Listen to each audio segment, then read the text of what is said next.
Bem, boa tarde a todos. Queria agradecer a sua presença aqui, Jarbas, aqui na sede da FUDESP, no nosso auditório. E o Jarbas está aqui, o presidente do Banesprev, está cumprindo um combinado que a gente fez no sábado. Na sexta-feira o pessoal estava viajando, todo mundo, a gente só pôde juntar as pessoas aqui na sexta-feira antes do nosso encontro. E aí eu sugeri, vamos chamar o Jarbas, convidar o Jarbas para estar presente. E aí o Jarbas não pôde porque dá aula na universidade. Não poderia faltar com a turma dele. E aí em seguida ele falou, quer fazer um tira-dúvidas lá? Porque tem muitas dúvidas, né, a respeito principalmente do financiamento, dos cálculos. E aí então foi agendada essa reunião. Então, só para lembrar, essa é uma reunião de esclarecimento. Aqui só estão diretores da FUDESP, nós não nos sentimos à vontade de nem convidar publicamente, nem convidar outras pessoas, né? Mas até poderíamos, ou seja, não é uma exclusão, foi apenas um gesto, digamos, de educação e de respeito. Então só estão os diretores da FUDESP. E quero lembrar que aqui não é a Assembleia, né? A Assembleia vai ser sábado, tá certo? Claro, sem limitar a liberdade de ninguém, e também não é uma negociação, tá certo? No sentido, tira dúvida, né? Ou seja, uma prestação de serviço para os banespianos para eles se prepararem melhor para a Assembleia, sábado, tá bom? Então, vou deixar você à vontade, o tempo que você quiser, depois aí a gente inicia um ping-pong, pergunta e resposta, tá bom? Bom, Paulo, obrigado. É uma satisfação também por vir aqui conversar com vocês sobre o plano, né? Também, Mike, uma satisfação, uma obrigação que vocês também, e às vezes até mais do que a gente, batalha em relação aos planos de benefícios todos do Banesprev. No caso particular, a questão do plano 2, né? Então, assim, só para a gente, digamos assim, aquecer um pouco da minha parte, né? Mais da minha parte, vocês conhecem, isso às vezes até assim, mais detalhadamente que eu. Se tiver alguma imperfeição nisso, quer dizer até que isso aqui fui eu mesmo, assim, eu que preparei, né? Então não tem, não, tá aqui, é só apertar, né?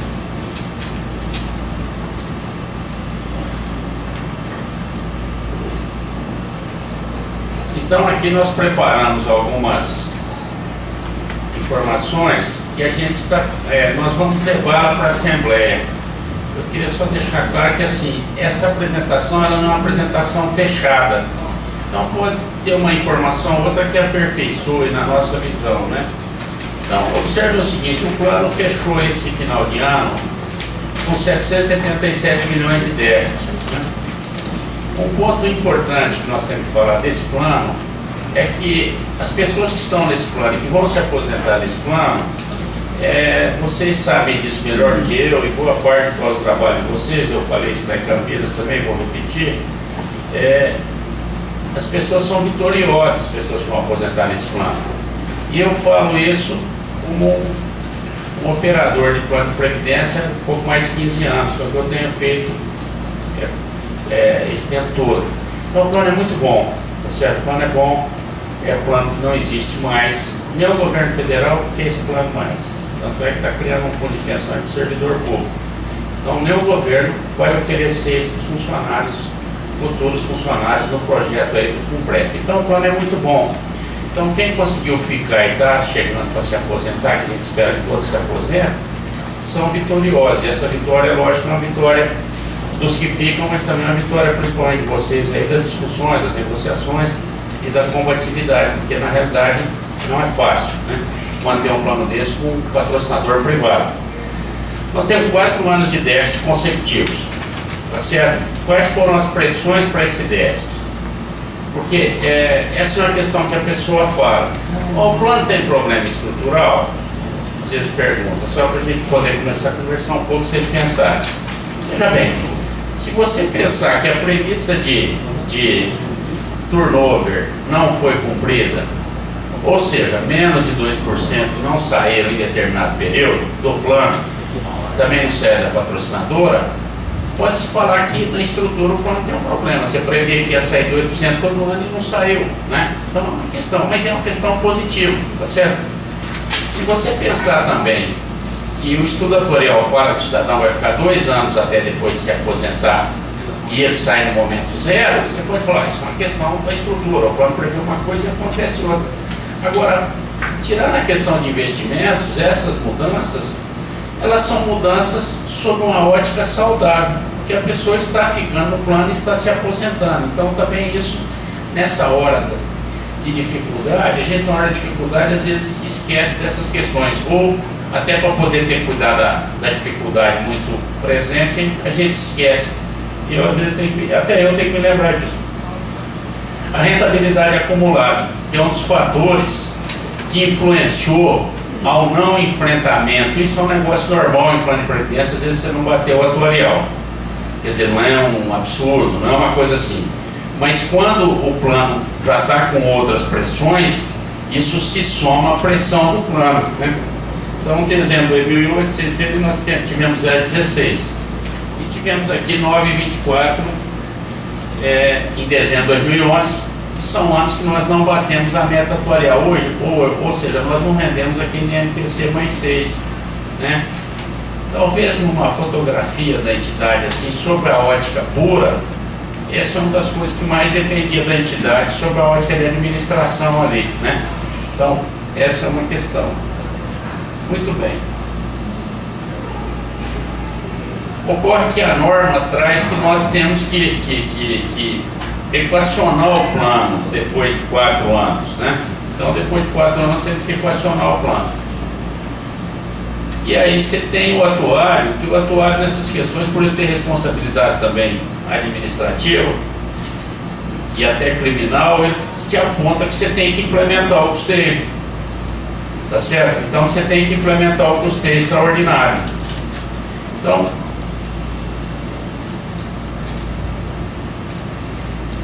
nessa divisão de faixa para a contribuição normal, nós não estamos falando dos assistidos aqui, a contribuição normal do plano, observe que o plano indica uma contribuição total de 16 e 17%. Essa contribuição, na sua essência, se você olhar o plano, vamos pensar que o plano se comportasse exatamente com as premissas do cálculo, só para vocês terem essa informação aqui minha, que ela, o atuário assina.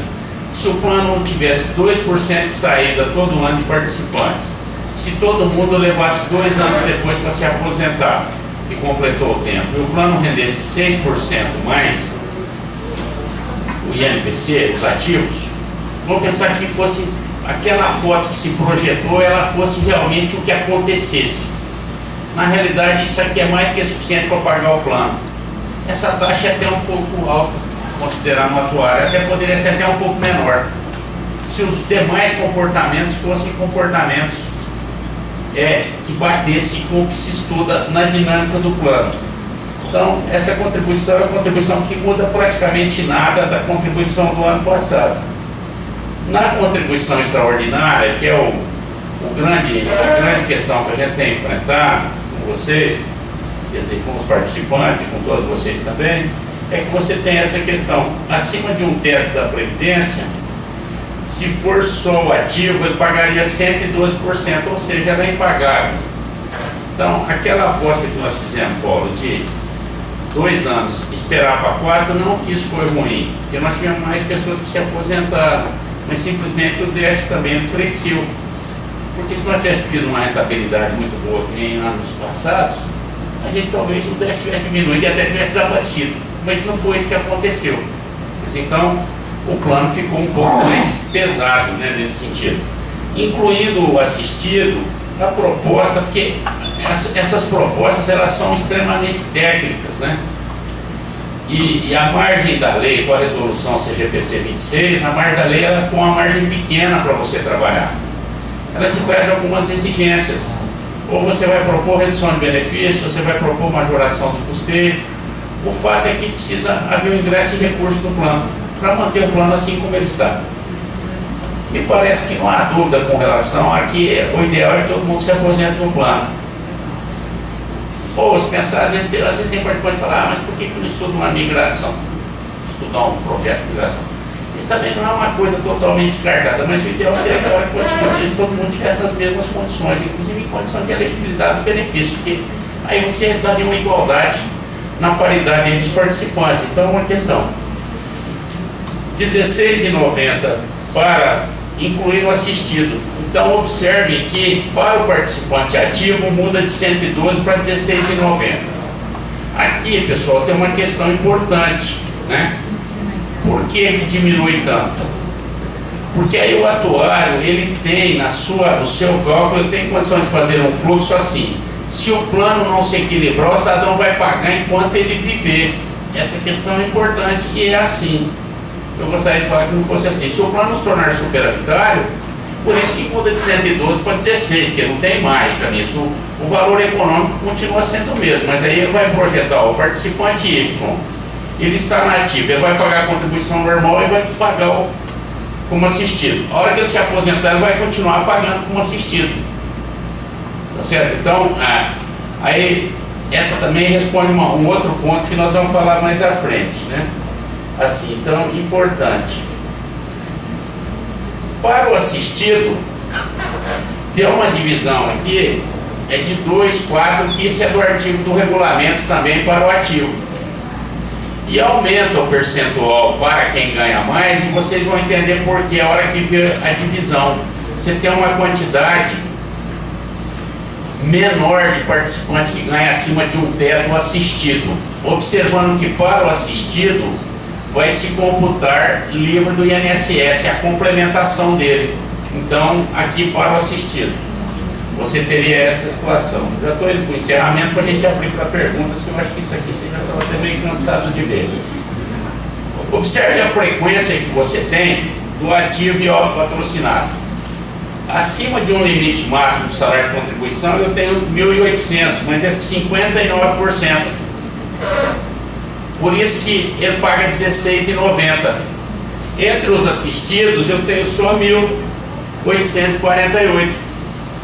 Porque se todo mundo ganhasse até 3.916, não teria nenhum percentual acima de 4 por causa do regulamento. O regulamento traz isso, é um artigo que fala que até o limite máximo do salário de contribuição, que é 3.916, é 4%.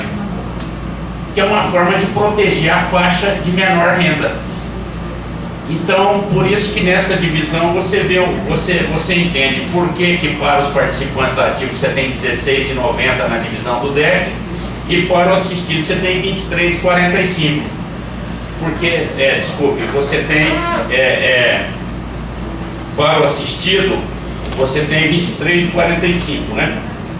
Desculpe, o percentual da contribuição ali para o assistido e envolvendo o assistido, você teria 23,16. Coincidentemente dá o 23% de participantes aqui. Então por isso que traz essa diferença. E aqui nós vamos para os valores. Se fosse somente o ativo aqui na sua contribuição de custeio normal, aqui nós temos os valores, que não muda o valor em relação ao atual praticamente. Nós temos um participante que ganha 24 mil, tá certo? Então você tem essa faixa aqui para os ativos. Não muda a contribuição. Se fosse só o ativo, e quando a questão se realiza tecnicamente, ela te traz a outra alternativa. Então nesse momento, nós não vemos como não implementar a contribuição para o assistido. Embora exista um risco jurídico nessa decisão.